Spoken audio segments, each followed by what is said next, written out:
Paz do Senhor a todos, meus amigos. Tenham todos uma boa noite na presença do nosso Senhor e Salvador Jesus Cristo. Nesta noite eu quero trazer uma palavra para confortar o coração dos irmãos, de todos aqueles que estarão ouvindo essa mensagem. Nós sabemos que estamos passando por um problema, uma pandemia que tem atingido o mundo todo, mas nós temos que ter a confiança em Deus. E o tema que eu vou trazer hoje, ele vai tratar dessa confiança. Nós temos que saber que o desespero, ele é humano, mas que o livramento, ele vem da parte de Deus. Então o texto que eu escolhi, para em poucas palavras poder explanar nesta noite, ele se encontra no livro do profeta Jonas, de preferência no capítulo de número 2, versos 1, 2, 7 e versos 10. O verso 1, ele vai dizer assim: Então Jonas, do ventre do peixe, orou ao Senhor seu Deus. Verso número 2 vai dizer: E disse, na minha angústia clamei ao Senhor, e ele me respondeu. Verso número 7: Quando dentro de mim desfalecia a minha alma, eu me lembrei do Senhor, e subiu a ti a minha oração no teu santo templo. Verso número 10: Então, pois, o Senhor falou ao peixe, e este vomitou Jonas na terra. Amém? O desespero, ele é humano, mas o livramento, ele é divino. Deus vai aparecer no capítulo de número 1 do livro do profeta Jonas com a seguinte missão: dizer para Jonas: Jonas, eu quero que você vá até a Síria, de preferência na cidade de Nínive, que era a capital da Síria. Você vai lá e você vai profetizar a destruição dessa cidade. A Bíblia diz que Jonas, ele toma uma decisão contrária à vontade de Deus. Ao invés dele subir para a Síria, ele desce agora para a cidade praiana chamada Jope.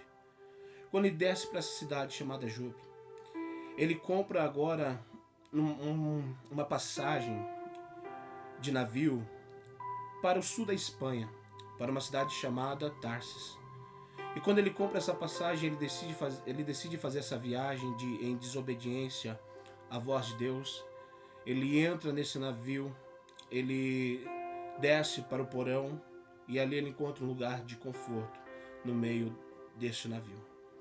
E quando ele está ali tranquilo, dormindo, pensando que para onde ele vai agora, ele vai fugir da voz de Deus, ele vai fugir do olhar de Deus.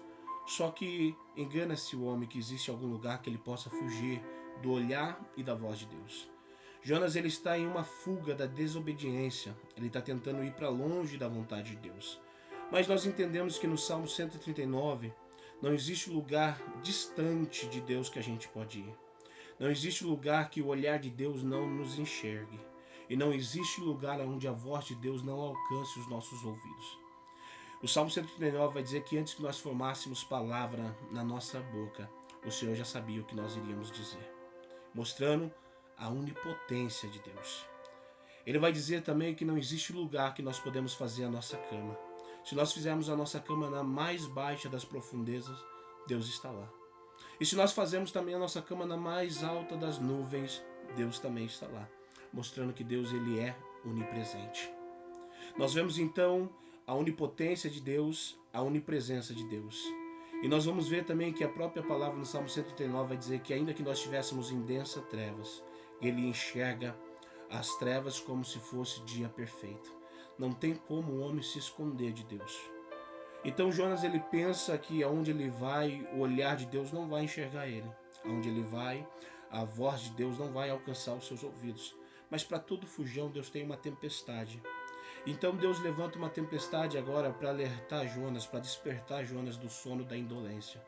Toda tempestade que Deus permite ou que Deus levanta, não é para nos matar, mas é para nos alertar e para nos despertar. Porque Deus está vendo o sono da indolência que nós estamos levando. Então Deus agora manda essa tempestade. Os marinheiros desesperados, porque a embarcação que estava indo para Tarsis agora toma um rumo diferente, está sendo achotada pelos ventos, jogada pelas pedras, através das ondas fortes que estão batendo no seu casco. Esses marinheiros decidem ir até o porão procurar alguma coisa para dispersar no mar e assim poder continuar a sua jornada mais leve e mais rápido. Ao chegar lá dentro, ao chegar no fundo de um porão, vai encontrar um homem dormindo enquanto todo mundo em cima está desesperado. Ao ficar confrontado com aquela cena de ver que alguém pode dormir no meio de uma tempestade, esse chefe dessa embarcação desperta Jonas e diz: moço, você não está entendendo o que está acontecendo? Nós estamos sofrendo um naufrágio e você está dormindo. Só que Jonas entende que esse naufrágio só está acontecendo porque ele está em fuga. Então ele convence os marinheiros daquela embarcação de lançar ele nas águas. E quando lançam Jonas nas águas agora, um grande peixe vem e engole Jonas. No capítulo 1 nós vemos Jonas em fuga. No capítulo 2 a Bíblia vai dizer que não tem mais para onde fugir agora, porque ele está cercado por todos os lados. Está como nós hoje, dentro de nossas casas, sem poder sair para cultuar. Está cercado agora por todos os lados, ventre de peixe de um lado, ventre do peixe do outro. E a grande pergunta é, no meio dessa situação, o que eu devo fazer no meio dessa situação? O que eu devo fazer se eu estou encurralado, cercado por todos os lados? Olha o capítulo 2, verso de número 1 vai dizer: então Jonas orou ao Senhor. Uma coisa que eu aprendo nesse capítulo de número 2, verso de número 1, é que, se você prestar atenção, Jonas não orou quando ouviu a voz de Deus. Jonas não orou quando decidiu desobedecer a voz de Deus. Jonas não orou quando desceu para Jope e comprou uma passagem de navio em direção a Tarso. Jonas não orou quando entrou na embarcação. Jonas não orou quando os marinheiros pediram para ele orar. Jonas só vai orar agora quando o peixe tragou ele e levou ele para as mais baixas profundezas. Porque agora Jonas está cercado por todos os lados. E o que fazer quando eu estou cercado por todos os lados? O segredo está na oração. A oração, ela pode fazer o que os meus braços não podem fazer. Porque quando eu oro, eu tiro a responsabilidade de mim e coloco a responsabilidade na mão de Deus. A oração é um elo de ligação do homem com o divino. Eu busco em Deus a solução para aquilo que eu não consigo resolver. A oração é o caminho da igreja nesta noite. A oração é o caminho que nós devemos tomar no meio dessa pandemia. Orar e orar. Orar até quando não conseguir mais orar, mas orar. Nós precisamos aprender a orar. Essa tempestade que está vindo, Deus está ensinando a igreja a dobrar o joelho. E só tem resposta que nós obteremos nessa pandemia se os nossos joelhos se dobrarem. O que fazer quando não tem mais saída, pregador? Ore ao Senhor, porque Ele pode abrir porta onde não tem mais porta. Lá em Apocalipse capítulo 3, no verso de número 7 em diante, quando Jesus se apresenta para a igreja de Filadélfia, Ele diz: eu tenho a chave de Davi e eu abro porta. E a porta que eu abro ninguém fecha, e a porta que eu fecho ninguém abre. Na oração, Deus pode abrir essa porta de escape para nós nessa noite. Deus pode abrir a porta de escape para a sua igreja. Deus pode abrir a porta de escape para a cura. A oração, ela é preveniente. A oração pode nos prevenir de todos os males. A oração, ela pode curar enfermidades. Tiago vai falar na sua epístola que a oração de um justo, ela pode muito em seus efeitos. Nós podemos orar e Deus derramar a graça e a cura para essa doença que nós estamos sofrendo aqui hoje. A oração é a resposta, é a base. A oração é a resposta de Deus dizendo: ora. Ora porque eu vou operar um milagre, diz o Senhor nesta noite. Então Deus é um Deus que trabalha com aqueles que oram. Já que eu não tenho mais para onde ir, os meus joelhos terão que se dobrar. Mas olha que interessante. Além de quando não ter mais saída, eu devo orar, eu tenho que aprender também no capítulo de número 2, verso de número 2, que Deus ainda escuta os nossos gritos de angústia. Deus ainda escuta os nossos gritos de angústia. Olha que Jonas vai dizer no verso de número 2: na minha angústia clamei ao Senhor e Ele me respondeu. Deus ainda está esperando que a igreja comece um grande clamor. Comece hoje a clamar ao Senhor. O que é clamar? É pedir em alta voz. Já percebeu que a igreja é tida como uma igreja barulhenta? Os vizinhos estão querendo fechar as portas das igrejas por causa do grande barulho que ela faz. E nós estamos cedendo a essa pressão. Estamos abaixando as vozes, estamos deixando de clamar. Enquanto isso, nós estamos diminuindo. Está na hora de nós começarmos a clamar, mostrar quem é a igreja e mostrar para que a igreja veio. Jeremias, no capítulo 33, 3, sendo boca de Deus, ele vai dizer assim: clama a mim e eu responder-te-ei. Anunciar-te-ei coisas grandes e firmes que você ainda não sabe. O clamor da igreja estará sempre nos ouvidos de Deus, e Deus sempre anunciará coisas grandes e firmes que nós ainda não sabemos. O clamor representa o grito, e aqui é o grito da angústia, o grito do desespero, quando nós não suportamos mais. Quando nós estamos em aflição tão profunda, nós gritamos, soltamos aquele grito de desespero, dizendo: Deus, eu não suporto. O grito representa a angústia da alma. É quando a alma cansada, a alma abatida, a alma angustiada está dizendo para Deus: Deus, socorre-me. Socorre-me porque eu estou cercado por todos os lados e eu preciso que o Senhor venha em meu favor. Assim como Jeremias 33, 3 diz: clama a mim, Isaías 59, verso de número 1 vai dizer que os ouvidos do Senhor não estão agravados para que não possa nos ouvir, nem as suas mãos encolhidas para que não possa nos resgatar. Então o Senhor está dizendo: os meus ouvidos estão sobre a terra. Clama, igreja, busca, igreja, ora, grita em alta voz, faça um clamor, proclame um jejum, grite no meio das ruas, tocai a trombeta em Sião, sabe, incomodai os moradores da terra. Fale que eu estou com os meus ouvidos abertos para ouvir o clamor daqueles que temem e daqueles que precisam da minha misericórdia. Então nós aprendemos que Deus é um Deus que está sempre atento a nos ouvir.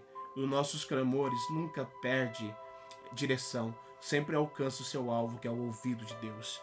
Então nós aprendemos que nós devemos orar. E no meio da oração nós precisamos clamar, gritar em alta voz o socorro de Deus. Mas olha o verso de número 7. O verso de número 7 vai dizer o seguinte: quando dentro de mim desfalecia em mim a minha alma, eu me lembrei do Senhor. E a minha oração entrou no teu santo templo. Sabe o que ele está dizendo aqui? Ele está dizendo assim: quando eu estava perdendo as forças, porque eu estava orando, e no meio da oração eu estava perdendo até mesmo o sentido. Eu estava desfalecendo e desacreditando que essa situação poderia tomar um desfecho melhor.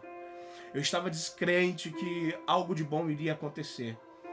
Eu estava desfalecendo, mas de repente eu me lembrei do Senhor. Mas de repente eu me lembrei do Senhor. E sabe, irmãos, nós passamos por tantas coisas. Se eu não me engano, no ano de 2008, 2009, nós sofremos uma outra pandemia que foi chamada gripe suína. E olha só, nós não morremos. Nós sofremos com a tal da vaca louca, que teve a carne estragada. Nós tivemos a gripe suína, nós tivemos agora há pouco HN1, nós tivemos tantas epidemias e olha, nós estamos aqui. Sabe, tem pessoas que estão com medo dessa gripe, estão morrendo de medo dessa gripe. Mas o que Jonas está dizendo? Eu me lembrei do que o Senhor já fez. Quando desfaleci em mim a minha alma, eu me lembrei do Senhor. A lembrança do Senhor trará para nós uma clareza de quem Ele é. O que Deus já fez no teu passado trará para o teu presente esperança, para que você tenha um futuro de vitória. O que Deus realizou no teu passado trará para o teu presente esperança, para que Deus vai realizar no teu futuro. Sabe? Tem tantas coisas que Deus já fez na tua vida, Deus já te livrou de tantas coisas, Deus já tirou tantas enfermidades de você. Deus já fez tantos milagres, então lembra do Senhor, lembra do que Ele já fez. Jeremias, quando ele escreve as Lamentações, quando ele deu as revelações sobre o império da Babilônia que estaria entrando no Reino do Sul, ele agora começa a ver Nabucodonosor com seus cavalos vindo em direção ao Reino do Sul, como ele tinha predito, como Deus o havia revelado. E no meio dessa aflição, vendo o templo sendo destruído, sendo tacado fogo, vendo os jovens sendo levados ao cativeiro, vendo muitos homens morrendo pela espada do exército da Babilônia, ele fechou os olhos e ele clamou dizendo: eu preciso trazer à memória o que me traz esperança. Eu preciso trazer à memória o que me traz esperança. Então, nesse momento de pandemia geral, global, que nós estamos sofrendo, eu tenho uma palavra para você. Começa a trazer à memória o que te traz esperança. E o que te traz esperança é a memória do que Deus já fez no teu passado. Para que você bata no peito hoje, no teu presente, e diga: eu tenho um Deus que vela por mim. Eu tenho um Deus que pode mais por mim. Eu tenho um Deus que cuida de mim em todos os detalhes. Eu tenho um Deus que não se esquece de mim. Eu tenho um Deus que é poderoso. Eu tenho um Deus que a qualquer momento Ele pode vir do céu e resgatar e sarar as minhas necessidades e as minhas feridas. A lembrança do que o Senhor fez no teu passado gerará para você um presente de esperança para que você tenha um futuro de vitória. Você não vai morrer, não. Você vai lembrar do Senhor hoje. E o verso de número 10 é o encerramento, que vai dizer o seguinte: então falou, pois, o Senhor ao peixe, e esse vomitou Jonas em terra. O que acontece? O que acontece é que talvez você esteja trancado, preso, como Jonas estava, mas não veja o peixe como um castigo. Não veja um peixe como castigo. O maior erro nosso é ver essa pandemia como um castigo da mão de Deus. Não é um castigo da mão de Deus. E eu tenho mais para dizer para nós. Se fosse a mão de Deus, nenhuma carne aguentaria. Se fosse a mão de Deus, nenhuma carne aguentaria. Eu creio que seja uma permissão de Deus. Mas tudo isso que está vindo é gerado pela mão do homem. São consequências de criações humanas. Porque se fosse a mão de Deus, meus irmãos, ninguém suportaria. O profeta Joel diz: ai daquele grande dia que virá a ira do Senhor, aonde o Senhor virá no vale de Josafá como juiz e derramará os odres da sua ira. Ninguém resistirá a esse grande dia. É por isso que nós temos que entender que nós estamos passando, foi mãos humanas, mas o livramento virá pela mão divina. Se o homem criou, Deus vai desfazer, porque João vai dizer que o Filho do Homem se manifestou para desfazer todas as obras do diabo. Oh glória, aleluia. E o que então eu tenho que ver? Que essa situação não é uma prisão, o peixe não é uma prisão, o peixe é um cofre. Entenda que nessa situação não é Deus querendo matar ninguém, não, é Deus nos preservando, é Deus nos guardando, porque imagine só, imagine se Jonas não soubesse nadar. Imagine se Jonas não soubesse nadar. Aquele peixe não foi uma prisão para Jonas, aquele peixe foi um cofre. Deus está dizendo: eu estou guardando você no meio dessa grande situação. Estou guardando você no momento certo. Eu vou falar com essa situação. Eu vou falar com o peixe. Eu vou falar com a situação que está te guardando para que ela encerre, para que ela acabe. Então, de repente, agora Deus fala com a situação, com o peixe. E esse peixe começa a ganhar altura. E Deus fala com o peixe, dizendo: peixe, vomita o meu profeta na terra agora, porque ele tem uma obra para realizar. Ele tem um projeto que eu entreguei na mão dele, que ele entendeu que não existe lugar que ele pode fugir da minha vontade. Então, de repente, agora Deus vai falando com o peixe vai ganhando altura. Talvez você está dizendo assim: olha, eu ouvi essa mensagem, mas não senti nada. É claro que você não sentiu nada, porque nessa mensagem Deus está falando com essa situação que está te prendendo. E essa situação que está te prendendo está ganhando altura, e está chegando no momento que ela terá que te soltar. E quando você perceber, você nem vai entender, porque o peixe vai abrir a boca e você vai ter que sair. Você está entendendo? O livramento é divino. Deus falou com o peixe. Alguns teólogos do século XIX, com o surgimento da teologia dos liberais, eles não acreditavam que o homem podia ficar 3 dias e 3 noites no ventre do peixe. Então eles queriam tirar o livro de Jonas das escrituras sagradas. Mas glória a Deus que nós tínhamos pessoas ali sensatas, como os reformadores. E eles não permitiram tirar o livro de Jonas das sagradas escrituras, porque eles achavam que o livro de Jonas era uma mentira, que o homem não podia ficar 3 dias e 3 noites no ventre do peixe e não morrer. É até mesmo uma loucura mesmo, se a gente for ver de um olhar literal. É impossível mesmo um homem ficar 3 dias no ventre do peixe. Só que lá nos evangelhos, quando uma turma de saduceus vai interrogar Jesus, perguntando para ele se ele daria um sinal para que eles crescem em Jesus, Jesus olha para aqueles saduceus e diz: olha, nenhum sinal vos será dado. Como assim? Nenhum sinal vos será dado, senão o sinal que foi na vida do profeta Jonas. E quando nós pegamos a palavra sinal e transliteramos ela para o grego, nós entendemos que a palavra sinal no grego quer dizer milagre. O saduceu está dizendo para Jesus: Jesus, faça um milagre para que nós possamos crer em Ti. Jesus está dizendo: nenhum milagre vai ser feito a não ser o milagre que foi feito na vida do profeta Jonas. Olha que interessante, Jesus está comparando a vida de Jonas a um milagre, o que foi acontecido com a situação de Jonas ter ficado 3 dias e 3 noites no ventre do peixe, um milagre. Então Jesus está dizendo, nenhum sinal vai ser dado, senão um sinal que já aconteceu na vida do profeta Jonas. Assim como Jonas ficou 3 dias e 3 noites no ventre do peixe, eu ficarei 3 dias e 3 noites no ventre da terra. Jesus está dizendo, sabe o que aconteceu com Jonas? A teologia não consegue explicar. Os liberais não conseguem explicar. Os leitores não conseguem explicar. A ciência não consegue explicar. Sabe por quê? Milagre não se explica.